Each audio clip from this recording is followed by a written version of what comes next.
So I took this to my mom, and my mom cried.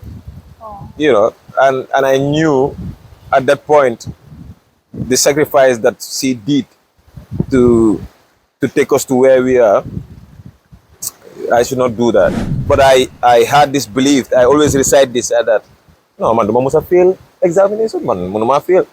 And we were keeping this and we were failing, but we still say that we are not going to fail grade 9, our base. I went to Gambia High, grade 10, and when I entered grade 10, I said to myself, in Gambia High, I could remember 2012, entering the gate. And when I entered the gate, I said to myself that I was going to change. I was going to be the head boy of this school, that no one would ever defeat me in my class anymore. My concern is the next generation of youth. They are the ones that is going to drive the agenda of the Gambia. They are the ones that is going to change the narration, the story of this country. And I believe they are there. They just need to believe that they can make it.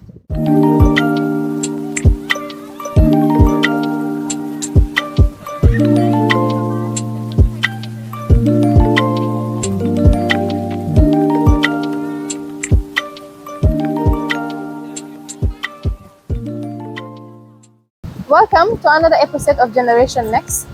My guest today, a teacher, actor, debater, public speaker, poet, and of course, the CEO of Arts Academy, and a youth parliamentarian as well. Ladies and gentlemen, I present to you Mr. Abdou Ba. Mr. Ba, it's a pleasure that we're hosting you today here. Thank you very much, Sira. It is indeed an honor to be on your platform today. I've been really watching you from afar, and I've been enjoying the shows that you are having with great minds across the country. So it is really an honor to be here today. Wow, the honor is all ours. We're actually happy that we're having another vibrant, active, if you like, young person. This is what we are, of course, pushing out to make sure that we involve the young people, because at the end of the day, it's Generation Next and it's for the young generation. But it would interest us to know, because as I went through your biography, there is a part that talked about your education, which we very much focus on equally. And there's a part that says your education took a turning point. Indeed. It may interest us to know why that is the case, because knowing you now and how active you are, what happened from that end? Yeah, indeed, it is an interesting thing. I think most of the time when I narrate the story, people don't believe it. Like they said, nah, it didn't happen. But my mates that grew up with me knew the story. As a young man, it was a very interesting thing for me, because I grew up in a family that really loved me, especially my mom. She really pet me. Wherever she is going, I was just following up. So I grew with that, and at a very early age, she has to travel. And when she traveled, she decided that I should go and live with my grandfather, in Banjul. At that age, going to primary school, I was very serious. My dad, I used to call him, that's my grandfather. He's an Hausa, very, very serious dad. You know how. That's from Nigeria, is it? Yeah, no, Sierra Leone. Oh, okay, yeah, okay. yeah. You know how serious they are with how they bring up people. So my upbringing was perfect, because he was very strict, but I was someone that feared him. So from there, I was thinking the way he was treating me was harsh. I was growing up to my grade 5. You thought he didn't like you? I thought he didn't like me. Yeah, I thought he didn't like me. The way he was treating me, I thought he didn't like me. But it was later I knew that he really loved me, because there we had timetable for everything. Wow. Even to go and eat, go and play, we had timetable for that. And we should not pass a certain position when we were in primary school. So when my mom came back, when I was in grade 5, I decided to run away and return back to my mom. So I was there. So my mom loved me so much. You know how moms were, and how moms are really. So she was not really pushing me to learn. And I had this belief that I was a very intelligent kid. And I was working with my mates there. Now I didn't study anymore. You know, I went to grade 6. I start to fail. You know, I went to grade 7, LK, started working with my boys. We used to play gamble. You know, we were people that play gamble, playstations, you know, doing all sort of stuff. We even go to classes and the teacher is teaching, we are behind playing gamble. Wow. You know, so that was it. And I wasn't concentrating anymore. But I had this belief, I always recite this, that, no, man, must have failed examination, man, must fail. You know, and we were keeping this and we were failing. But we still say that we are not going to fail grade 9, our gabes. And when I went to my gabes, you know, I failed. Wow. Yeah, I failed woefully. Wow. I carried all the chairs and tables of the Wow. of the school. Interesting. So I failed, and when I took my result, which was very, very poor, I don't know whether I have to say this online. Well, So, you know, it's important you do so. yeah, I got 43. Wow. Yeah, Wow. I really failed. Oh. So I took this to my mom, and my mom cried. Oh. You know, and I knew at that point the sacrifice that she did to take us to where we are. I should not do that. You know, I knew that I was not studying too as well. So she was crying that I have to repeat. And you know, when you go in with your mates and you always have this, you know, mentality that you'll never repeat and all those stuff. So because we are men and all those, no, you mom, repeat. I don't know, just no nyawa like no, repeat. Ah, no. Yeah. So I did not want that. But when she cried, really, it melted my heart. And I said, wow, no, I have to be serious. Like, I cannot do this to my mom because we were the reason why she left Europe and came back to take care of us. So I have to really be serious. So that was the time that I decided I was going to be serious. I repeated. You know, I studied very, very hard when I repeated. The first 6 months I was admitted, you know, to Sukuta Hospital. Yeah, I was admitted at Sukuta Hospital, you know, got sick because I wanted to study grade 7, 8, and 9 in grade 9. Really? Yeah, so that was kind of impossible. So I got sick because I was studying very hard. And yeah, for me, fortunately enough, I went to the Gabes again and I got aggregate 39. At least I tried. I reduced 3 from my 43. That's true. That's very true. Yeah, so that was it. And I went to Gambia High, grade 10. And when I entered grade 10, I said to myself, in Gambia High, I could remember 2012, entering the gate. And when I entered the gate, I said to myself that I was going to change. I was going to be the head boy of this school, that no one would ever defeat me in my class anymore. You understand? And when I made that oath or vow, God really helped me. And I became a changed individual. Education was my girlfriend. You understand? Yeah. Right. So I was playing with this, you know, learning very, very hard. And I was defeating the entire school, not only in the afternoon shift. I was taken to the last class in Gambia, yeah, in the afternoon shift. Yeah. But because that I was very serious, I was defeating everyone in the art field in Gambia. Those that were in the afternoon to the morning shift. You know. So it that is quite a remarkable journey. Yeah. And in as much as it's been said, and it looks a very easy transformation, reality-wise, it wasn't something easy. Now, to begin with, the fact that you failed your grade 9 and your mom cried, I'm sure that got to you, as you've mentioned on your story, or in your story. Now, was there any other influence or any other factor apart from that? Because of course we know that most of us young people who are failing, perhaps keep on failing. Maybe you then change because you've got a mentor or you've got someone who actually is there telling you or advising you. How was your case? For instance, of course, we understand your background starting was really good, but because when your mom came, you decided to run to your mother because the background was there and it was strong, if you may. Yeah. So was there any other factor apart from seeing your mom cry that actually Yeah, for me, I think it was a form of a calling, you know, to be honest, because at that point in time, I didn't have a mentor. Honestly, I didn't even understand the concept of a mentor, honestly speaking. At that point, it was, you know, come Jomla. You know, for me, at a very early, I believe that I had a calling. You understand? That God speaks to me in a certain sense. You know, many wouldn't understand. So I didn't have any mentor at that point. But I really love my mom, and I understand the sacrifices that she has gone through, especially for me, to be a better person. I have to make her proud.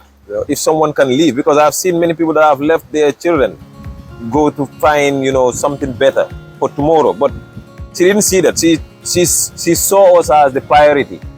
She saw us as the world. Whether she knows it or not, that's how I saw it at that point. We didn't have this kind of conversation.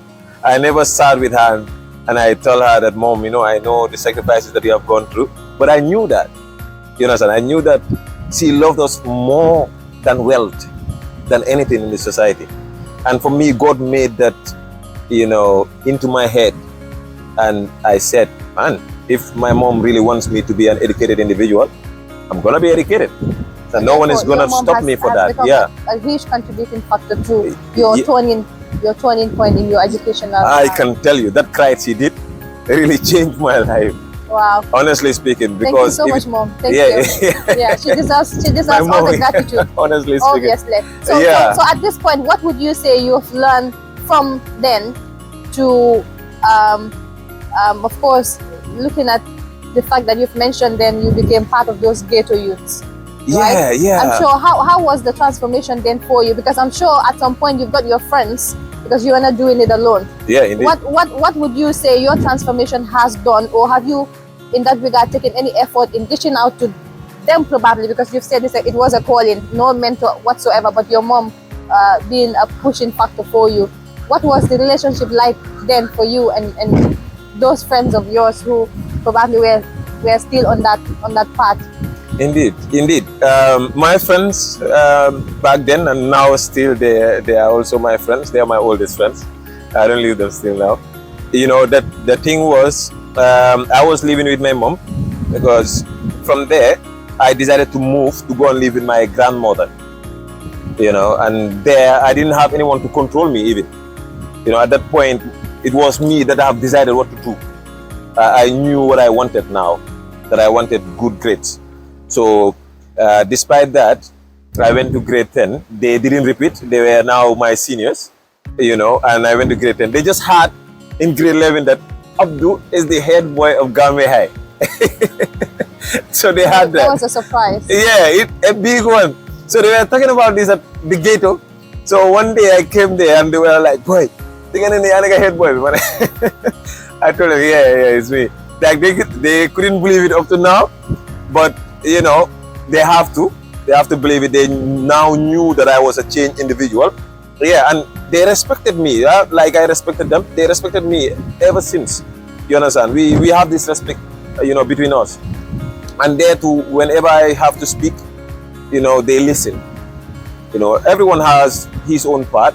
You cannot just force an individual to be like you. You understand? But you can have the conversation.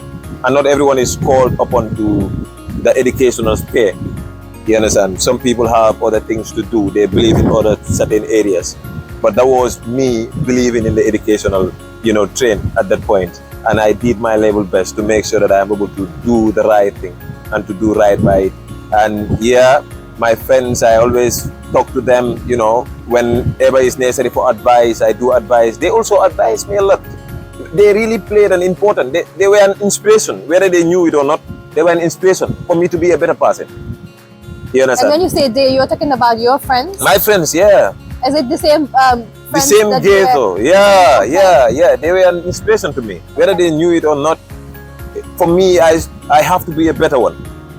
You understand? I always have this, not now, but by then I always have this competitive mentality that I have to be a better person, always here. I have to measure myself at all points, and that was me. You understand? And I have to be a better person for them too as well, because I wanted to change the society. I wanted to change our trajectory, because at that point in time, many people see us as bad individuals because we really were doing bad things. Honestly, we used to steal chickens. Such a ganare jambu. Honestly, together. We normally do a lot of bad stuff by then. If I tell you this, you won't believe me that it is me sitting here. And why? Look we at were stealing. Look at the Lolo, that was the case, the stealing part. Yeah. Because what were some of the factors, or why would you say that was the case for you as guys? young individuals, as young ones, though we were living in Serakunda, and still a resident of it, young boys with the mentality from Nendan Karta, and when you start to play gamble, you always want to have money. You understand? You either steal it from your mom or from somewhere, or you go and find it. Do them jeleji ay purum, ay them jay ji nagal turari when Wow. That's what we were doing. And sometimes we even went to an extent of stealing chickens. Wow. You understand? And selling it. Honestly, we have sold many chickens.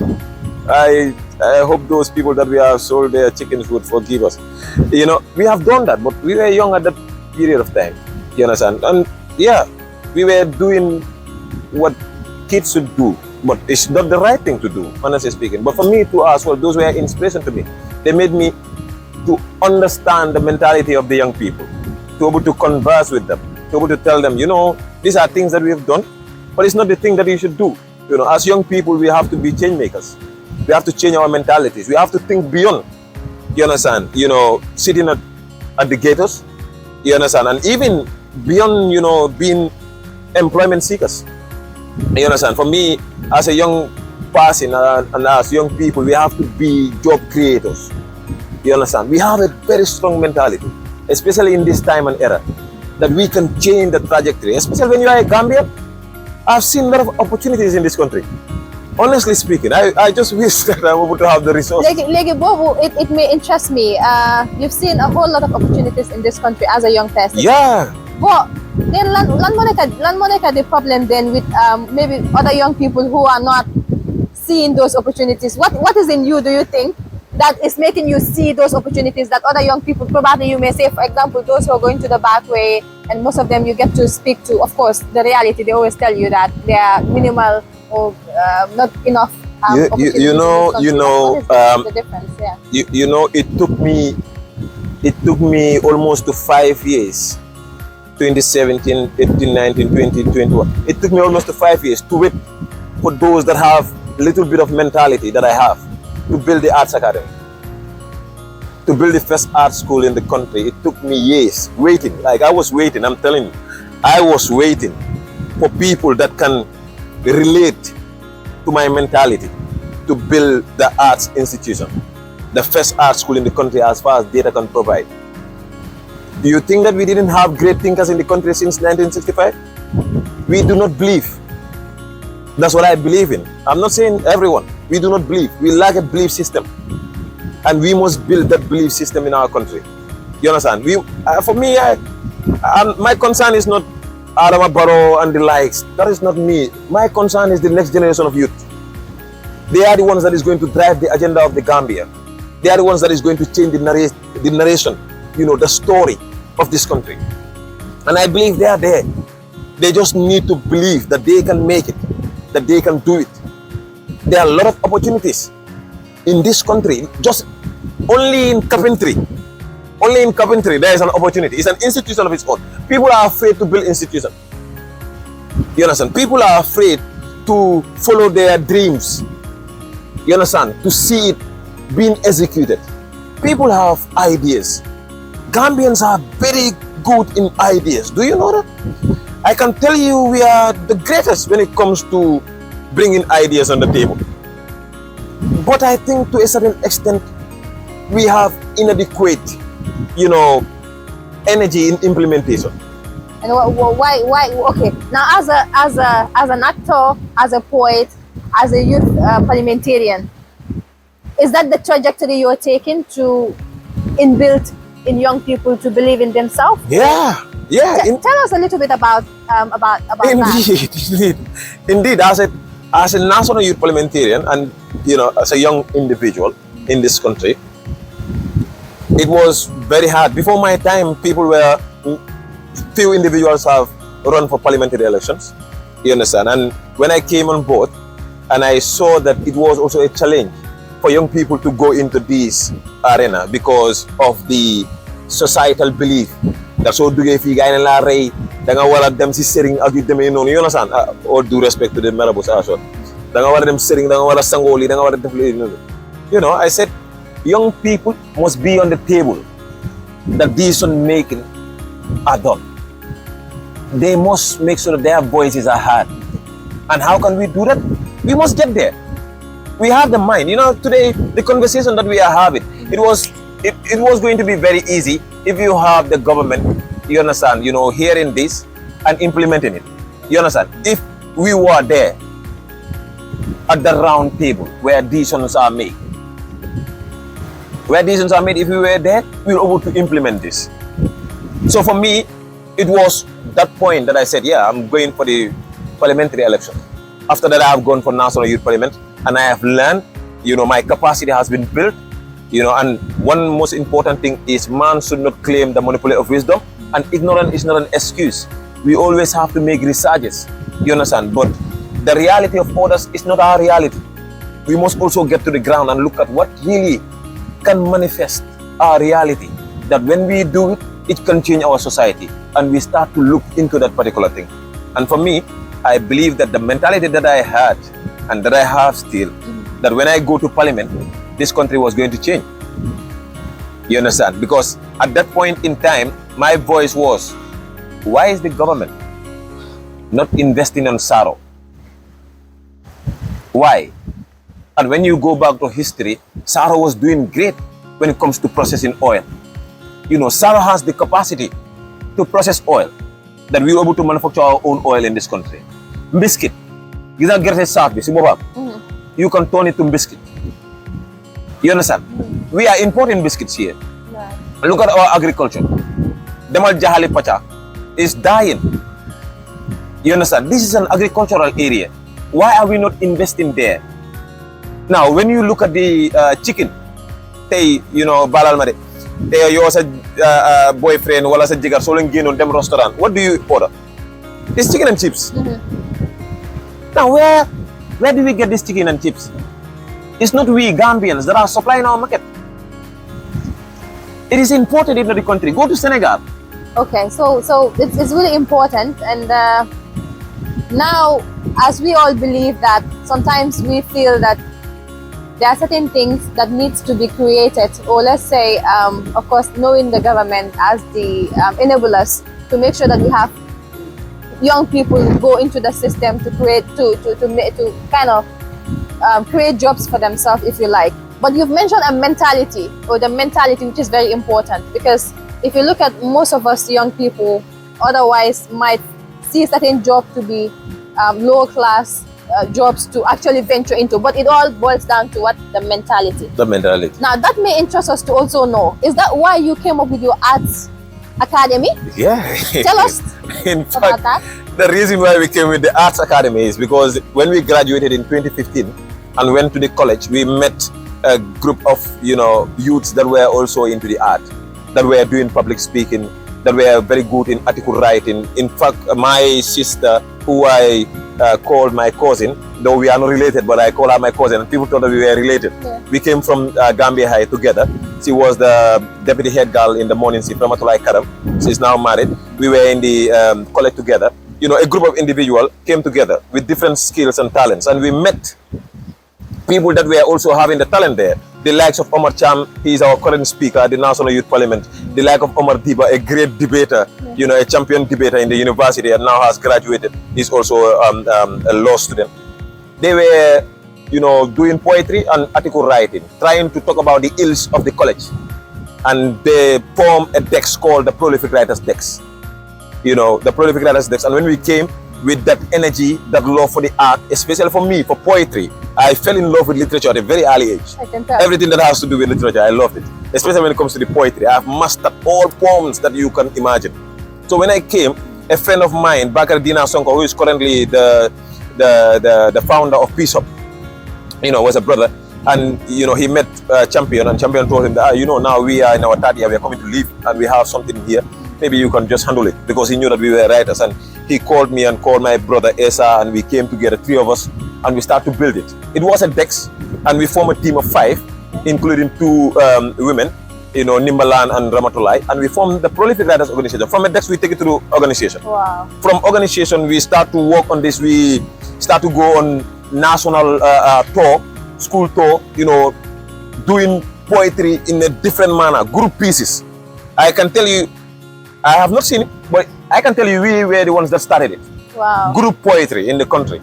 You understand? We were doing group poetry, reciting poems in a very different manner. And people were inspired. We were inspiring students.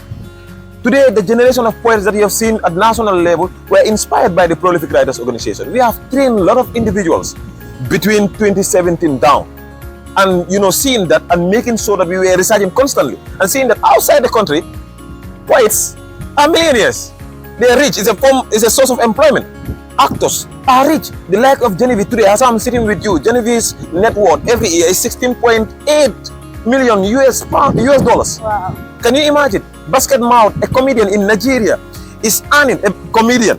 So where say I when a comedian Mumbai? Comedian earning 6.7 million. We were making all the research. Wow. I was like, hey, let's take easy, man. The art has the secret of this country. The unemployment rate in this country has never decreased. Now that the art can create massive employment opportunity without you building a structure, you just have to encourage people and make sure that they are there.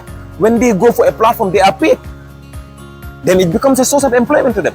Why are we not doing that? Why are we not making that to be in place? Why are we not bringing that standard and quality that when we put it on board, people cannot deny it. The Gambian cannot deny quality and standard, and that is the reason why we came on board with the Arts Academy.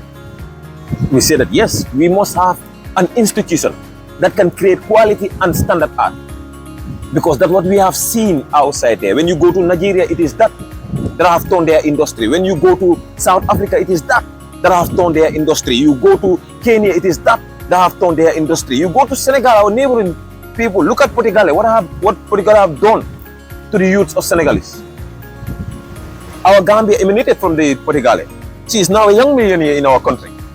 Now, me and you, what I am saying right now is not a statistic that you cannot find anywhere. This is very visible in our eyes. What are we doing? If we are serious individuals, if we call ourselves a serious country, these are things that we must invest in. And the good thing is, as young people of this country, you've realized that, of course, they said no country has it all. We all have our issues. And of course, having realized some of these loopholes, if you like, now you guys coming up as young people alone is fantastic. And the fact that you're also inspiring other young people to see light in the arts industry, it's so called for. This is why we are called the next generation, Indeed. of course. Indeed. And we must commend your team for doing that remarkable inspiration to the young generation. Now, how would you say your academy? How is it? How are you having people come over to get classes on some of the things that you're teaching, and how would you generally say things are going on? Because we know it's not easy if you come up with your own business, if you like.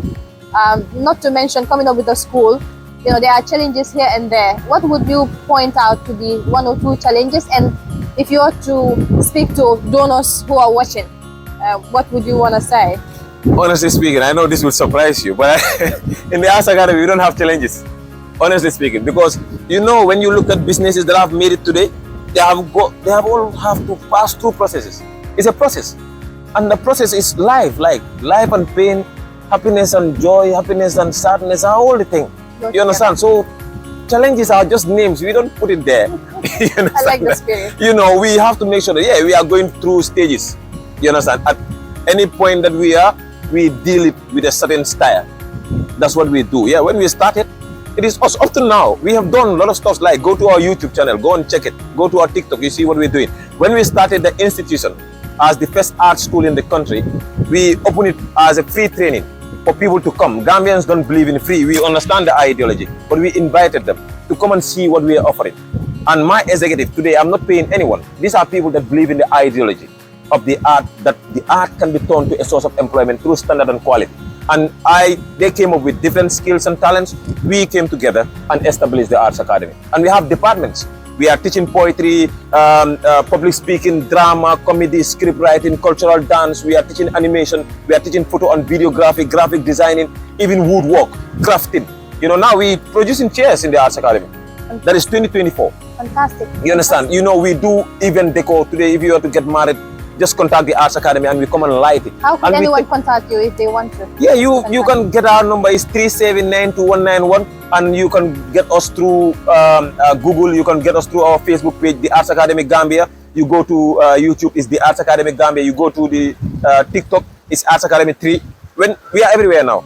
In fact, when you mention Arts Academy in the Gambia here now, people will tell you they are there. You know, now we're getting there, and it is within just an year of establishment. Fantastic, fantastic. So any more advice you may want to share to a young person who is currently watching you? No, for me, what I'm saying is let us change our mentality a little bit. Let us think of more of how we can create things that get to benefit our people than live in the country. You understand? I'm not against people leaving the country. There was a time that I wanted to leave.